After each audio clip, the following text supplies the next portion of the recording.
Hello everyone, this is Rambabu. Welcome to Success Journey TV channel. Perspectives in education, విద్యా దృక్పథాల్లో బాలల హక్కులు చట్టాలకు సంబంధించినటువంటి ముఖ్యమైన బిట్స్ ఇవన్నీ టెక్స్ట్ బుక్ని బేస్ చేసుకుని తయారు చేయడం జరిగింది. ఇవన్నీ మీ అందరూ కూడా బాగా యూజ్ అవుతాయి. ఛానల్ని తప్పకుండా సబ్స్క్రైబ్ చేయండి, వీడియోని లైక్ చేయండి, మీ ఫ్రెండ్స్కి షేర్ చేయండి.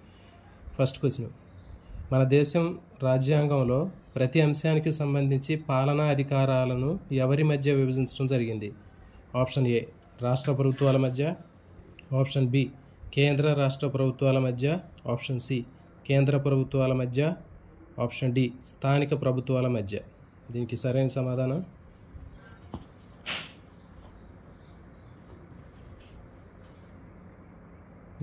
సమాధానం కేంద్ర రాష్ట్ర ప్రభుత్వాల మధ్య. మన దేశ రాజ్యాంగంలో ప్రతి అంశానికి సంబంధించి పాలనా అధికారాలని కేంద్ర రాష్ట్ర ప్రభుత్వాల మధ్య విభజించడం జరిగింది. నెక్స్ట్ క్వశ్చన్ నెంబర్ 2, విద్యాపాలనాధికార విభజనలో ఏ చట్టం మన రాజ్యాంగానికి మార్గదర్శిగా ఉంది? 1919 భారత ప్రభుత్వ చట్టము, 1935 భారత ప్రభుత్వ చట్టము, 1947 భారత ప్రభుత్వ చట్టము, 1950 భారత రాజ్యాంగం. దీనికి సరైన సమాధానము 1935. 1935 భారత ప్రభుత్వ చట్టము విద్యా పాలనా అధికార విభజనలో రాజ్యాంగానికి మార్గదర్శకంగా ఉంది. నెక్స్ట్ క్వశ్చన్ నెంబర్ 3, భారత రాజ్యాంగంలో విద్యాపాలనా బాధ్యతలను ఎవరి మధ్య విభజించడం జరిగింది?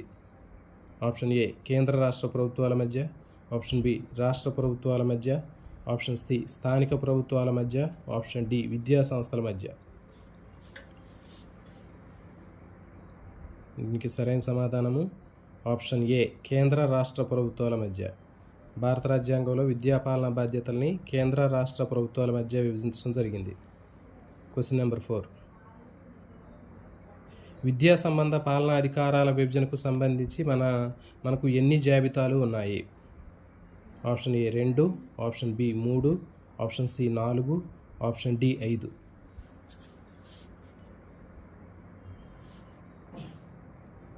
దీనికి సరైన సమాధానము ఆప్షన్ బి 3.